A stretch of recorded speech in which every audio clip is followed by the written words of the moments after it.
बिस्मिल्लाहिर्रहमानिर्रहीम। आज के इस वीडियो में हम लोग डिस्कस करेंगे about indoor saffron farming. Indoor saffron farming के बारे में आप लोगों ने बहुत सारे वीडियोस देखे होंगे ऑनलाइन, और इसको आज एक बहुत ही ल्यूक्रेटिव बिजनेस की तरह प्रोजेक्ट किया जा रहा है काफ़ी सारे लोगों की तरफ से, काफ़ी सारे कंपनीज की तरफ से, जो कि लोगों को ट्रेनिंग्स वगैरह प्रोवाइड करते हैं, इक्विपमेंट्स प्रोवाइड करते हैं for the indoor saffron farming.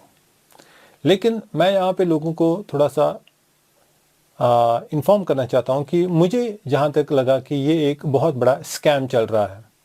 Indoor saffron farming के नाम पर इस वक्त बहुत बड़ा एक स्कैम चल रहा है। क्यों ये मेरे ख्याल में एक स्कैम है?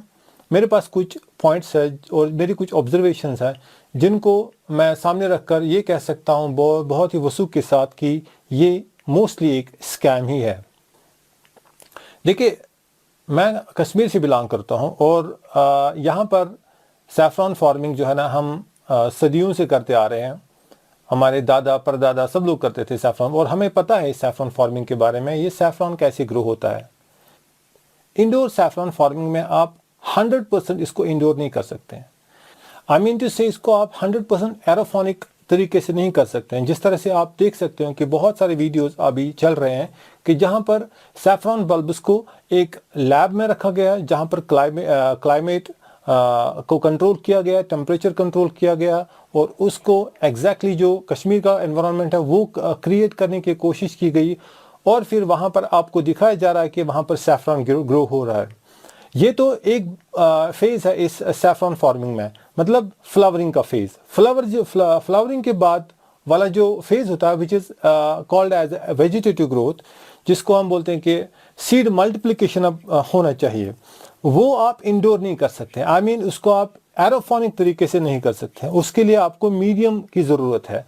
उसके लिए आपको इस सीड को वहाँ उन शेल्फ से उठा के ज़मीन के अंदर रखना पड़ेगा, और फिर ज़मीन के अंदर आपको वही क्लाइमेट देना पड़ेगा जो कश्मीर के अंदर है, जो कि बहुत ही माइनस टेम्परेचर में चला जाता है। तो अगर आप इतना ज़्यादा कुछ कर सकते हैं, इतना मीडियम, या अगर आप चाहें तो मीडियम में रख सकते हैं, इंडोर ही रखेंगे कमरे के अंदर, वहाँ पर इन बल्ब्स को आपने मीडियम में रखना है, like soil and worm compost आप कुछ उसमें डाल देंगे, फिर वहाँ पर वही क्रिएट एटमॉस्फेयर करने की कोशिश करेंगे जो कि कश्मीर के अंदर है। तो आप उसको रेप्लिकेट करेंगे तो फिर शायद ये जो है सीड मल्टीप्लाई हो सकता है। लेकिन एक और बात यहाँ पर ख्याल रखनी है कि जब आप एरोफोनिक तरीके से सीड्स को बहुत ही क्लोज रखते हैं, you don't put any gap. आपके पास एक सीड बल्ब है, दूसरा सीड है, थर्ड सीड, उनको आपने क्लोज में रखा। लेकिन जब आपको सीड मल्टीप्लिकेशन के लिए इसको तैयार करना है, तब आपको स्पेस बढ़ानी है, तभी तो सीड मल्टीप्लाई होगा। एक कॉलम जो है it gives you more than 3, 4, 5 और इवन 6, 7 बल्ब्स भी मिलते हैं आपको। तो उसके लिए आपको स्पेस प्रोवाइड करनी है। दैट मीन्स कि जो आप वीडियोस में देखते हैं कि एक सैफरन बल्ब्स को हमने रखा है किसी रूम के अंदर, और वहां पर वो बल्ब जो है बहुत क्लोज रखे हुए हैं। अब आपको in between those bulbs gap रखने हैं, फिर उसके अंदर आप मिट्टी भी डालें और क्लाइमेट को कंट्रोल करेंगे, तो शायद ये हो सकता है, जो कि अगेन मुझे लगता है बहुत ही डिफिकल्ट है, सीड मल्टीप्लिकेशन। और सैफरन फार्मिंग में सीड ही सबसे वो इंपॉर्टेंट चीज़ है जो कि बहुत ही कॉस्टली है।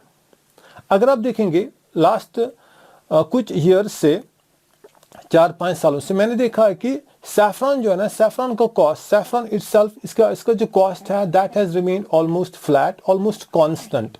वो उतना ज़्यादा वैरी नहीं हुआ है। लेकिन सैफरन सीड जो है, सैफरन बल्ब जो है, they have their price has increase in more than 5 to 10 times. मतलब अगर आप देखेंगे कुछ साल पहले, 4 साल पहले 100 kg ऑफ सैफरन जो है ना, इसकी कीमत थी 15,000 रुपये पर 100 kgs। 100 kgs का प्राइस था, मार्केट प्राइस था 1500 रुपीज। लेकिन अभी हम देख रहे हैं कि सीड का जो कॉस्ट है ना, it has gone more than 1 lakh. 100 kgs saffron seed, उसका प्राइस मोर देन 1 लाख है, मार्केट प्राइस की मैं बात कर रहा हूं, जबकि सैफरन इटसेल्फ उसका प्राइस फ्लैट रहा है। सो क्वेश्चन मेरा यहां पर यह है कि अगर सैफरन का प्राइस कांस्टेंट है, लेकिन सैफरन सीड का प्राइस क्यों इंक्रीज हुआ है? ये एक बहुत ही इंपॉर्टेंट पॉइंट है जो कि अभी आपको कुछ टाइम के बाद मैं आपको पूरा क्लियर करके बता दूंगा कि ये किस तरह से हो रहा है, ये क्यों मैं मान रहा हूं ये एक स्कैम है। और यही एक पॉइंट ऐसा है जो कि जिससे कि आपको पता चलेगा कि ये एक ल्यूक्रेटिव बिजनेस नहीं है, उतना ज़्यादा ल्यूक्रेटिव नहीं है जितना कि आपको बताया जा रहा है। अब जो लोग इसको कर रहे हैं और दिखा भी रहे हैं लोगों को कि हमने इस तरह से इंडोर सैफरॉन फार्मिंग की है तो आप भी कीजिए, हम आपको ट्रेनिंग्स प्रोवाइड करेंगे। मैंने ऑब्जर्व किया और मैंने देखा भी है कि इसमें 4-5 ऐसे सोर्सेस हैं जहां से ये लोग पैसा कमाते हैं रादर देन सैफरन इटसेल्फ। देखिए, मैं भी इंडोर सैफरॉन फार्मिंग कर रहा हूं, but I belong to Kashmir. मैं कश्मीर से बिलोंग कर रहा हूं और यहाँ का एटमॉस्फेयर, हमारा क्लाइमेट हमें ऊपर वाले ने ऐसे ही दिया है कि हमें कुछ करने की जरूरत नहीं है, जो कि आप मेरे दूसरे वीडियोस में देख सकते हैं। मैं कहता हूं कि सैफरॉन, इंडोर सैफरॉन फार्मिंग जो है ना, ये एक सक्सेसफुल बिजनेस है, लेकिन सिर्फ कश्मीर के अंदर। कश्मीर के बाहर there is a lot of challenge to make it as a successful business. इसको सक्सेसफुल बिजनेस बनाने के लिए आपको बहुत ज्यादा रिसर्च करना पड़ेगा, एक्सपेरिमेंटेशन करनी पड़ेगी, तब जाके आप इसको शायद कोई ऐसा मेथड निकालेंगे कि आपको लगेगा ये प्रॉफिटेबल है। But still I am not of that opinion कि ये प्रॉफिटेबल बन सकता है।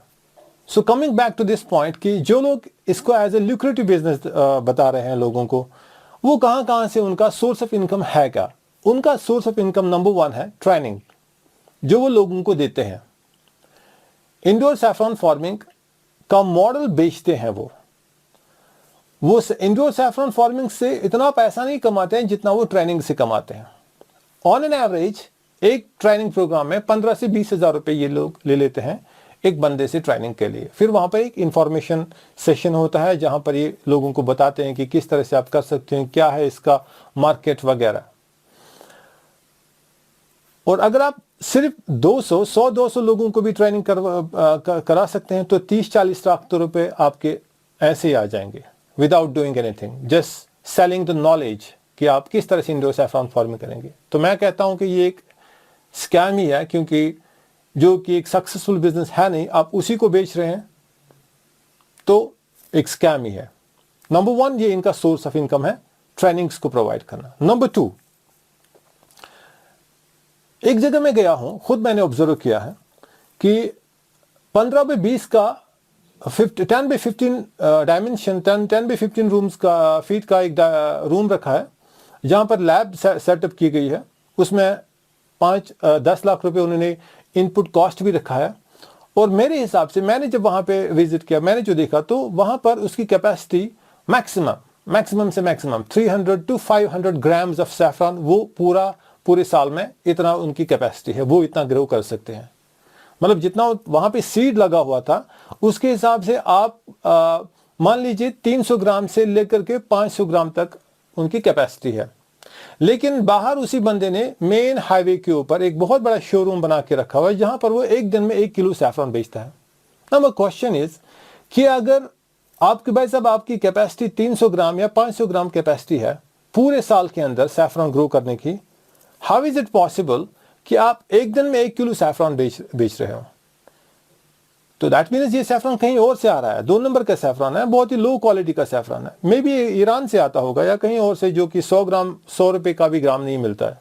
तो ये लोग क्या करते हैं कि दिखाने के लिए आपको दिखाएंगे ये हमारे पास शोरूम है, जब कस्टमर आएगा उसको दिखाएंगे हम इंडोर सैफरॉन फार्मिंग करते हैं, और फिर वहां पर आपको विजिट में भी आपको विजिट भी कराएंगे अपने उस लैब का, और फिर बेचेंगे उसी के नाम पे वही लो क्वालिटी का सैफरॉन जो इन्होंने कहीं और से लाया होगा।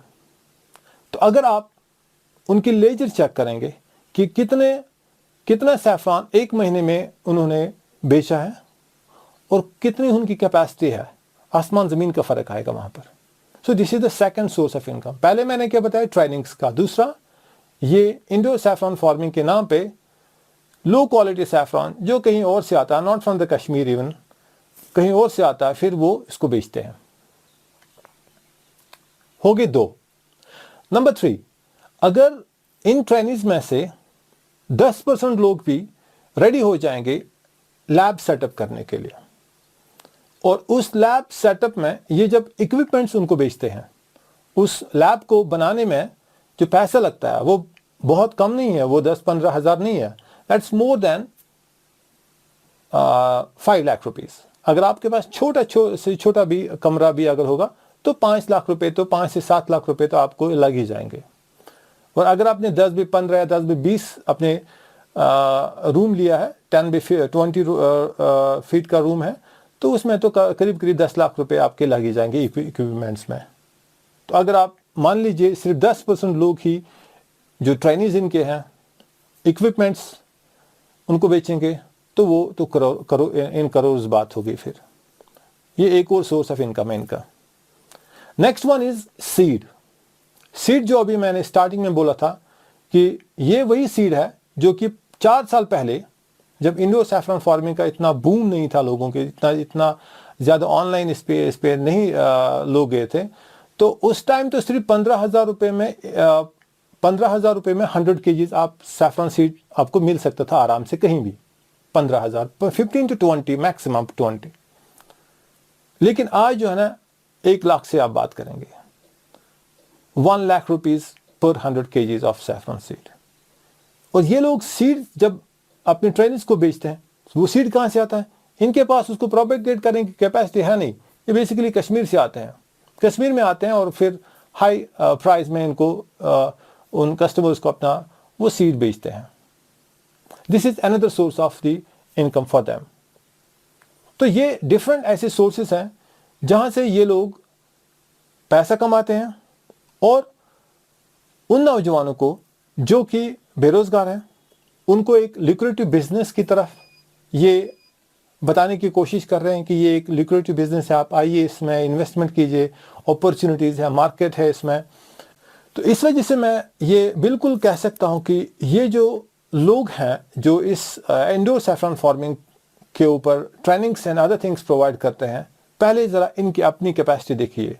अगर ये सैफरन सीड को मल्टीप्लाई करने में कामयाब हो जाते हैं ना, अगर आपको ये सक्सेसफुल तरीके से कामयाबी के साथ आपको दिखाएंगे कि आप हाँ हमने ये इतना सीड मल्टीप्लाई किया है अपनी लैब के अंदर और प्रॉफिटेबल वे में, तब जाके ये प्रॉफिटेबल बिजनेस है। देखिए कहने को तो अगर हम बोलेंगे तो मेरे ख्याल में दुनिया के किसी भी कोने में आप कोई भी कल्टीवेशन कर सकते हो। जब आप वो माइक्रो एनवायरनमेंट क्रिएट करने की कोशिश करेंगे, वो सेटअप बनाने की कोशिश करेंगे जो उस प्लांट के लिए ज़रूरत है, तो उस हिसाब से मैं अगर बताऊं कि ये जो सैफरन है ना, आप इसको अगर चांद पे भी ले जाएंगे तो मैं कह सकता हूं कि मैं उसको वहां पर भी ग्रो करके दे सकता हूं। मैं सैफरन को अगर चाहूं तो फिर इसको स्पेस में भी ले जाकर के भी वहां भी ग्रो कर सकते हैं। बट द क्वेश्चन इज, क्या वहां पर ग्रो करने के बाद ये प्रॉफिटेबल है? ये सब सोचने की जरूरत है।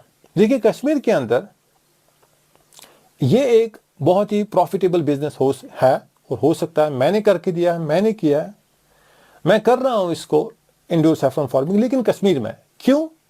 क्योंकि हमने कुछ भी नहीं लगाना, हमें कोई इक्विपमेंट नहीं ज़रूरत है, हमें सिर्फ सीड को उठा के अंदर रूम्स के अंदर रखना है, बस इतना हमारा काम है। फिर जब फ्लावरिंग होगी फिर वहां से निकाल के ज़मीन के अंदर रखना है मल्टीप्लिकेशन के लिए।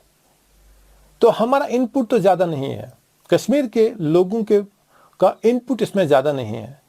और जब मैंने फार्मर्स के साथ यहाँ पर कश्मीर के साथ मैं भी बहुत सारे फार्मर्स के साथ बात की और इसका मार्केट वैल्यू भी देखा, तो मैंने देखा कि इसमें बहुत ही कंपटीशन है और ज़्यादा प्रॉफिटेबल भी नहीं है फार्मर्स के लिए। जो लोग इसको कर रहे हैं, हमारे कश्मीर में सबसे मेन एरिया जो है ना, दैट इज पामपुर के अंदर अगर आप जाएंगे, विजिट करेंगे, तो वहाँ देखेंगे कि most of this saffron fields और नाउ एम्प्टी, वहाँ पे कुछ है ही नहीं, सैफरन का सीड लगा ही नहीं है, लोगों का इंटरेस्ट ही नहीं है इसमें, क्योंकि ये उनका प्रॉफिटेबल बिजनेस ही नहीं है। हालांकि ये मैं मानता हूँ कि कुछ ऐसी टेक्निकल प्रॉब्लम्स ज़रूर हैं इसमें, जिनको अगर आप ठीक करेंगे तो ये एक अच्छा बिजनेस हो सकता है, अच्छे तरीके से करेंगे तो ये प्रॉफिटेबल बिजनेस होगा। लेकिन सवाल यहाँ पर ये है कि जब ये प्रॉफिटेबल उन लोगों के लिए नहीं है जिन्होंने इसको सदियों से किया है, तो how is this thing gonna be profitable for the people who are doing in the labs? जो इसके लिए लेबोरेटरीज क्रिएट कर रहे हैं। देखिए, मैं किसी को यहाँ पर डिस्करेज करने की कोशिश नहीं कर रहा हूँ। मैं कहता हूँ कि अगर आप करना चाहते हैं कीजिए, ट्राई करने में कोई प्रॉब्लम नहीं है, but have these things in the mind कि ये इसमें चैलेंजेस हैं, ये उतना प्रॉफिटेबल नहीं है। अगर आपको प्रॉफिटेबल बनाना तो आपने कुछ अनोखा इसमें ऐसी कोई इन्वेंशन करनी है, इसमें अपनी तरफ से कुछ नया कुछ करना है जिससे कि ये प्रॉफिटेबल बन सके। तो एज सच अगर आप जाके यूट्यूब पे लोगों से देखेंगे कि जो आपको दिखा रहे हैं कि हमने भाई इतने रूम में, कंटेनर में, रूम्स में वगैरह वगैरह फलानी जगह पे हमने ये सैफरॉन ग्रो किया, मैं कहता हूँ सैफरॉन तो ग्रो होगा कहीं पर भी हो, फ्रिज में भी रखो वहां पर भी ग्रो होगा, लेकिन आपको देखना ओवरऑल इसका जो साइकिल है, are you able to complete that? क्या आपने इसके फ्लावरिंग के बाद जो इसका सीड मल्टीप्लिकेशन है, आपने उस पर कभी सोचा है? कभी आपने कोई ऐसा वीडियो देखा है ऑनलाइन? आपने देखा? मैंने तो नहीं देखा जहां पर कोई बंदा मुझे ये दिखा सके कि हमने जी सीड को मल्टीप्लाई किया है और बहुत अच्छी तरीके से मल्टीप्लाई किया, हेल्दी सीड्स है हमारे पास, तब मैं जाके इसको मानूंगा प्रॉफिटेबल है। बल्कि मैंने उल्टा ही देखा है कि जितने लोगों ने भी इसको सीड को मल्टीप्लाई करने की कोशिश की है, या तो वो फेल हुए हैं या फिर उतना छोटा सीड उनको मिला है कि जहां पर वो आपको आपके काम की चीज ही नहीं है। तो इंशाल्लाह मिलेंगे नेक्स्ट वीडियो में जहां पर और भी कुछ डिस्कस करेंगे इस इंडोर सैफरॉन फार्मिंग के बारे में। तब तक के लिए अल्लाह हाफिज़।